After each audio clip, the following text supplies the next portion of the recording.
deuxième vidéo tutoriel consacrée toujours à l'étude des écoles de magie, où nous avions donc dans la dernière vidéo vu les magies de la lumière, des cieux, du feu, de la mort et des vampires. D'ailleurs, petite parenthèse qu'on m'a fait remarquer, la magie du feu, j'en ai pas parlé. Effectivement, elle est très efficace contre tout ce qui est régénération, donc c'est l'anti-magie de la vie. On détaillera la magie de la vie dans cet épisode-là. Du coup, pensez bien que la magie du feu contre toutes les factions qui utilisent la régénération, que ce soit les contes vampires, les rois des tombes avec leur buff, ou des factions utilisant le domaine de la vie, donc elfes, aux elfes, elfes sylvains ou autres, mais bien abusez-en, parce que la magie du feu du coup empêche les unités de se régénérer. Voilà. Donc c'est vraiment l'anti-magie de la vie, on m'a tenu à vous le faire remarquer, du coup c'est chose faite. Du coup dans cette deuxième vidéo, on va aborder comme promis les écoles de magie suivantes, donc le métal, l'ombre, la sauvagerie, la bête et la vie. Dans une troisième vidéo, on détaillera les trois écoles de magie restantes, ainsi que les domaines de magie assez spéciales, donc Petite Wag, Peste Skaven, Grande Wag et Neekara, donc Orc, Skaven et Roi des Tombes. Et puis, nous vous ferons dans une quatrième vidéo une liste des combos, on va dire, entre les différentes magies, ou même dans une seule et même école, comment faire des petits combos assez sympas.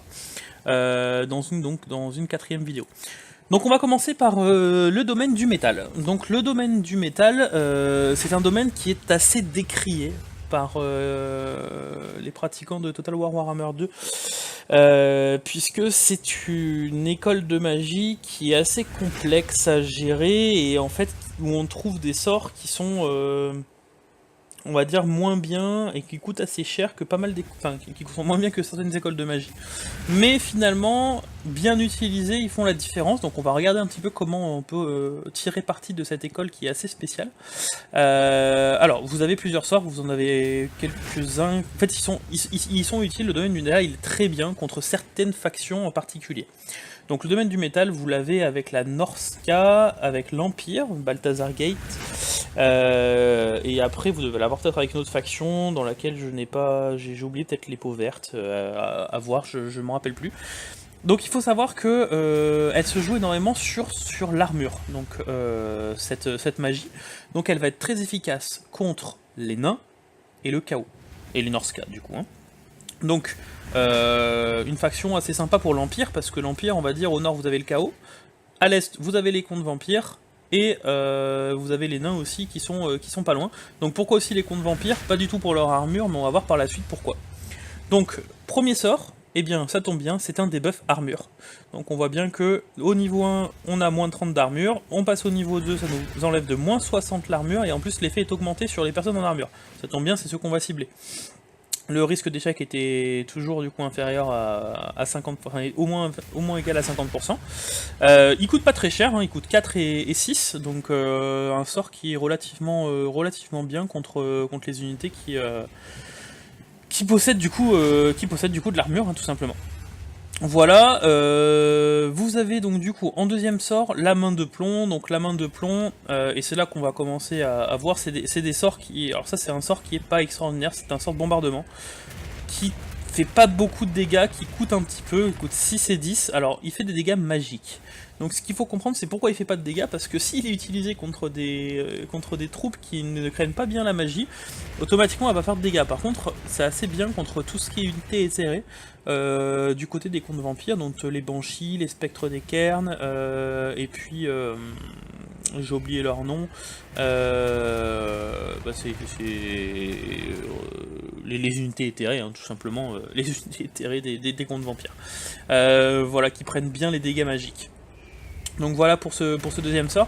Le troisième sort, donc un buff assez sympa, qui lui va booster l'armure de vos unités, et le commandement. Donc il va vous booster quoi? Il va vous booster dans un premier niveau uniquement une unité en particulier, puis comme tous les sorts de buff, quand vous l'améliorez, il vous coûte 2 fois plus cher, mais par contre c'est un sort de zone. Donc toutes les unités présentes dans la zone vont être buffées, donc ça c'est assez bien pour tenir une ligne de front, si vous avez besoin d'être en armure et s'il n'y a pas trop de perce armure en face. Quatrième sort, la meute dorée de Gehenna plutôt, et pas de U. Donc du coup, c'est le sort de Vortex du domaine du métal.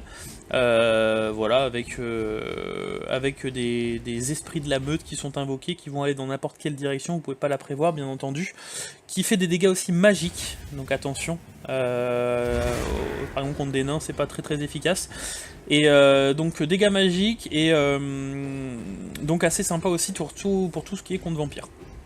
Donc ça peut vous déstabiliser, vous ruiner une cavalerie éthérée en moins de 2, ça fait quand même des dégâts assez sympas, et puis bah, du coup ça reste un vortex, hein, quoi qu'il arrive.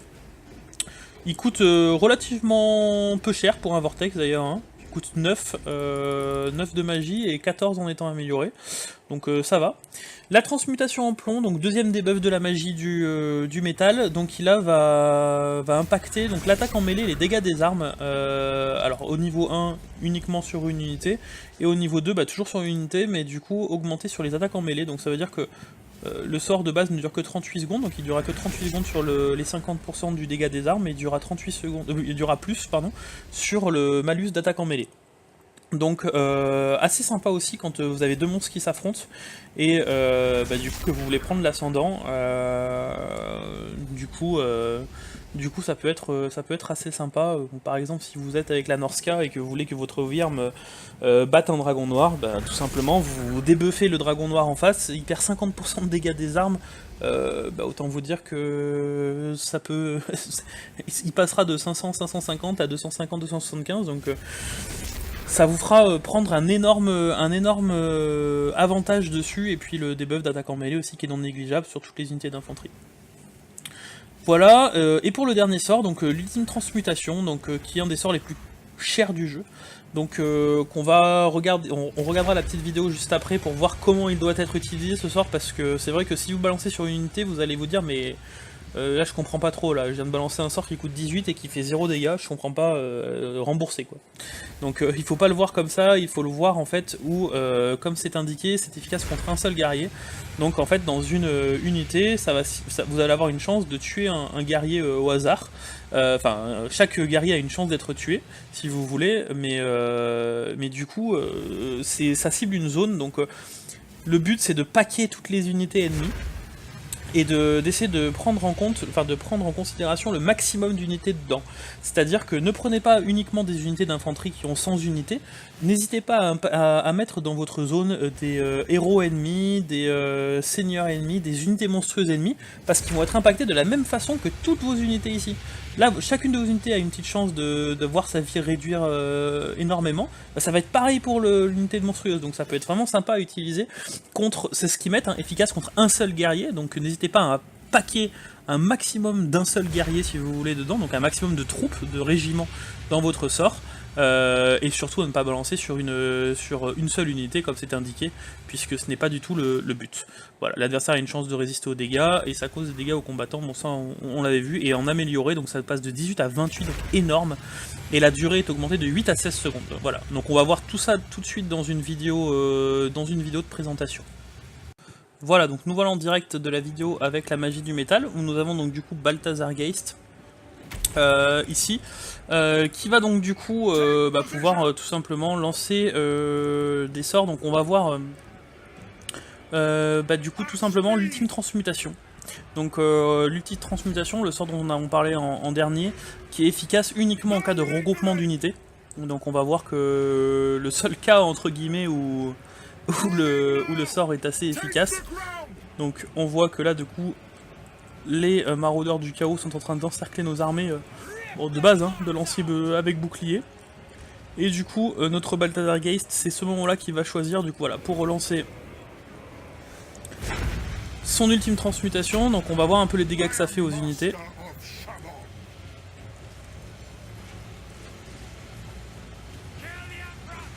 Voilà, donc on voit quand même que c'est un sort qui commence à être rentable uniquement quand en fait vous avez une masse d'unités qui est comprise dedans. Donc là on va voir enfin le vortex, de la magie du métal ici, qui là a bien focus. Donc donc elle fait quand même de sacrés dégâts. On va balancer le boost de zone sur toutes notre unités de lanciers pour augmenter leur armure pour qu'ils tiennent le flanc. Et puis on va attendre de toute façon, voilà, le boost, on va rebalancer encore une deuxième fois. Donc on voit que finalement, une fois qu'il est lancé 2 fois, il vous permet de reprendre l'avantage assez sympathiquement, sachant que là on est face à quand même 6 unités du chaos. Donc voilà pour cette démonstration avec la magie du métal. Donc je vous le rappelle, pour qu'on soit complet, un vortex qu'on a vu tout à l'heure, le gros sort de dégâts qui du coup n'est utile que si jamais vous avez un grand panel d'unités à cibler dans la zone. Vous avez le buff d'armure, rappelez-vous, d'armure et de commandement. Le debuff d'armure également à mettre ici, donc là malheureusement ils n'en ont pas des armures, donc ils ont 15 armures, des buffs de 30, ça servirait pas à grand chose, donc uniquement contre les factions du chaos ou des nains qui seraient intéressants. Voilà, donc voilà pour cette petite vidéo d'introduction. Voilà, donc nous avons vu donc du coup cette vidéo nous expliquant du coup, comment utiliser du mieux possible cette magie du métal. On va passer au prochain domaine qui est celui de l'ombre. L'ombre, donc spécificité des contes vampires de la North Sky également, puis d'autres factions.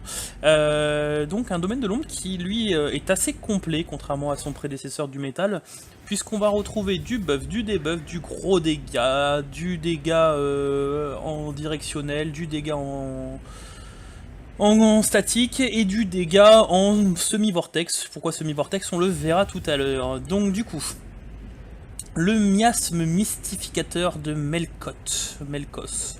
14 secondes qui va causer des dégâts aux combattants, donc des dégâts qui sont assez modestes, donc il faut bien sûr balancer sur des unités, des grandes unités, hein, pas des unités seules.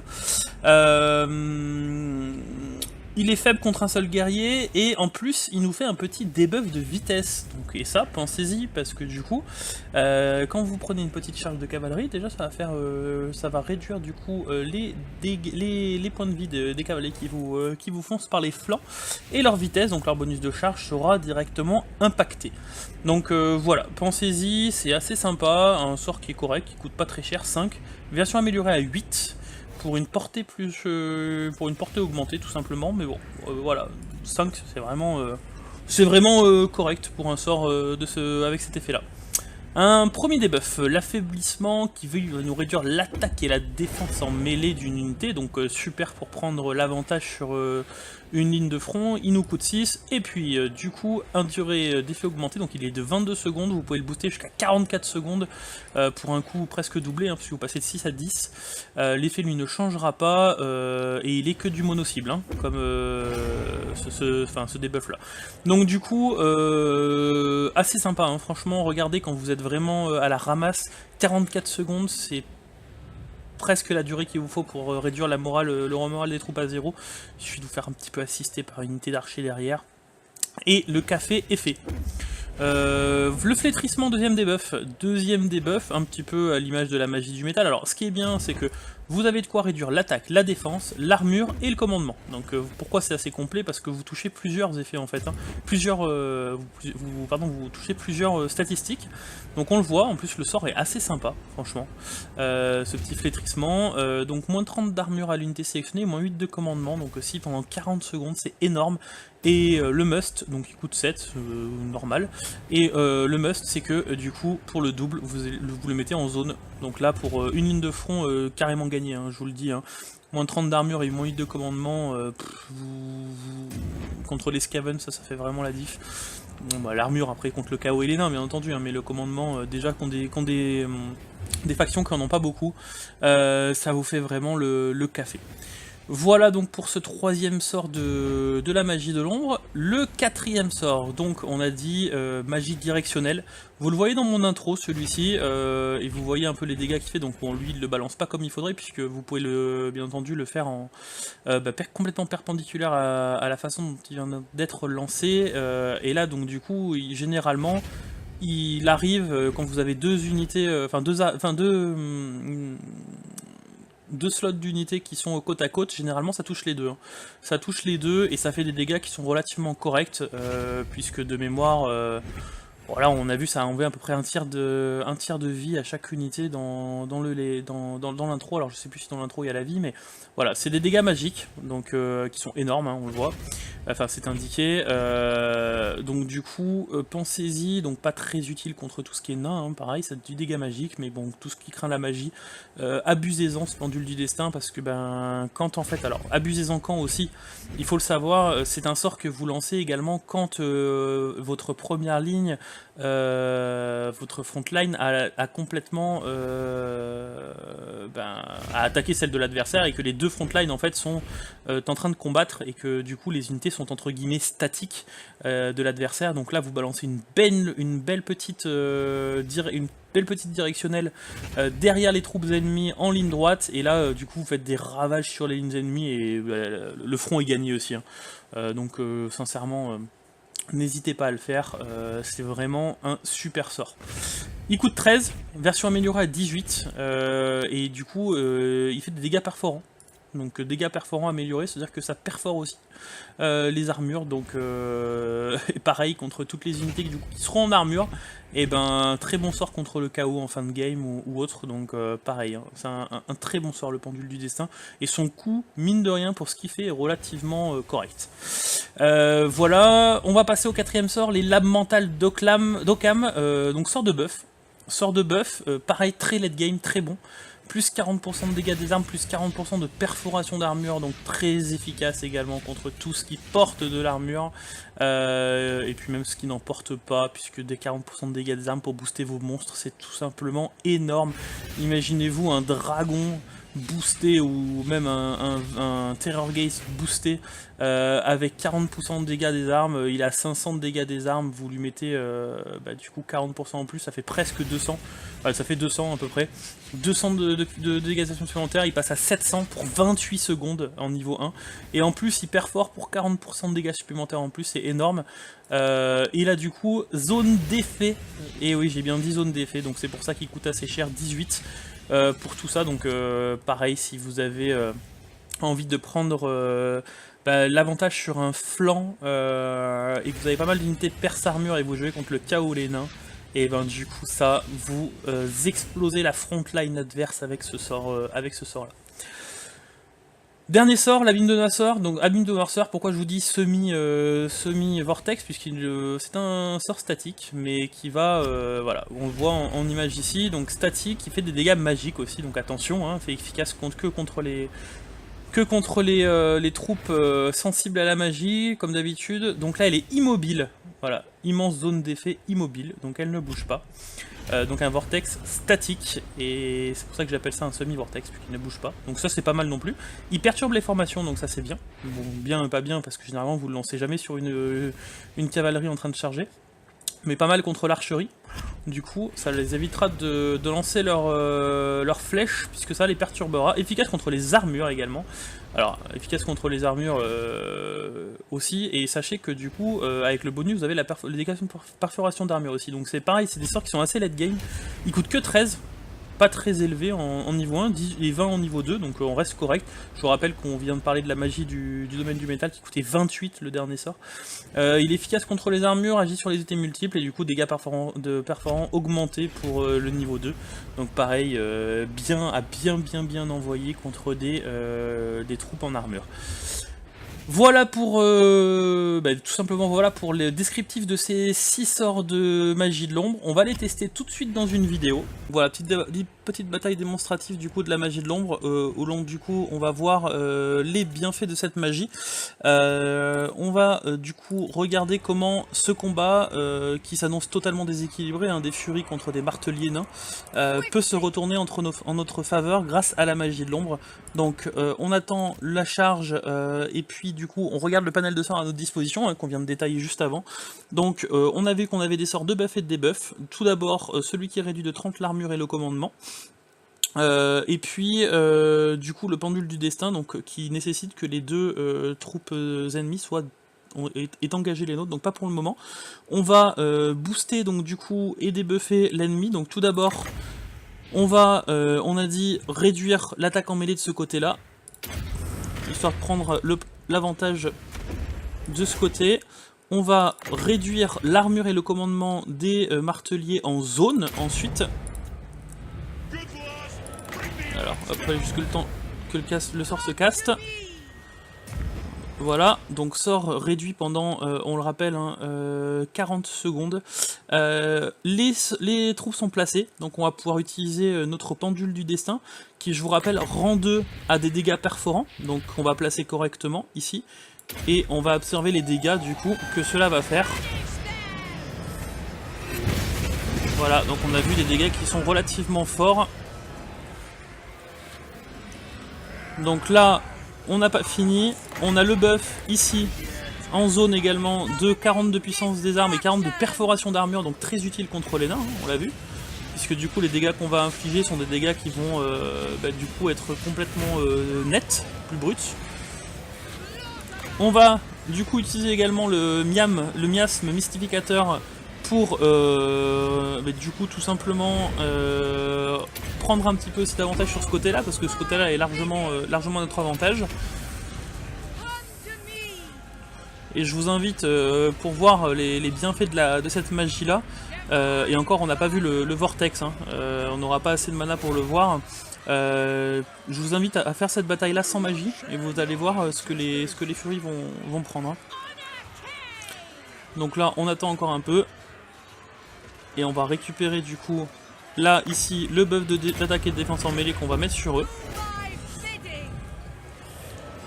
Histoire de redonner encore à nos furies. Donc là, leur chance de toucher est réduite, hein, puisqu'on réduit l'attaque en mêlée. De notre côté, on est toujours bien.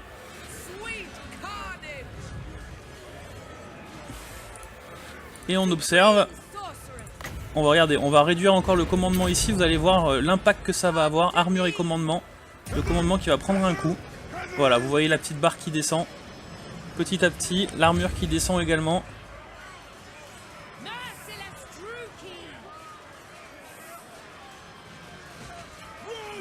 Le debuff, regardez, qui agit. Du coup, nos furies qui tiennent sur place, et voilà, c'est la victoire. Donc du coup, grâce à cette magie qui a retourné, alors bien sûr, bien qu'on ait bien entendu tout simplement utilisé un gros panel, mais marteler contre Fury, c'est pour vous prouver que la magie peut retourner une situation. Allez, juste parce que c'est vous, je vais vous montrer aussi le vortex, du coup, que l'on va voir de suite. On va engager. On va mettre en pause, et du coup... l'abîme de noirceur qui vous rappelle aussi également des dégâts perforants augmentés au rang 2 que l'on va mettre juste ici, et vous allez pouvoir le voir en direct, et on regardera du coup directement aussi la vie des marteliers enlevés. On va le mettre d'ailleurs directement comme ça, vous allez voir. Voilà. Vous voyez, quand c'est placé derrière, ça n'attire que les marteliers, et regardez ce que ça leur fait. Donc en un sort, la ligne est remportée. Il nous reste encore largement de quoi faire. Donc juste à booster aussi la dégâts de performance en armure. Voilà. Et du coup la ligne est gagnée. Allez, voilà, c'était juste pour la petite démonstration. Donc voilà pour cette vidéo de présentation sur l'ombre. Alors je vais changer un petit peu mes plans parce que je vois que j'ai quand même plus détaillé que le tuto précédent. On va s'arrêter là pour celui-là. Je referai un tuto assez rapidement dans le week-end pour vous publier les 3 autres que j'ai fait à l'heure où je vous fais ce petit message de fin de premier tuto. Sauf que la vidéo totale fait plus de 55 minutes, donc je pense que c'est un peu lourd. Je choisis donc de la diviser en 2. Je vous poste la première partie aujourd'hui, enfin la première partie de ce deuxième tuto, donc on va dire le deuxième tuto aujourd'hui. Je vous poste le 3e tuto demain, qui comportera du coup les 3 autres domaines de magie, hein, donc la sauvagerie, la bête et la vie. Et par contre, les suivants viendront plus tard. J'ai pas encore pu bosser dessus.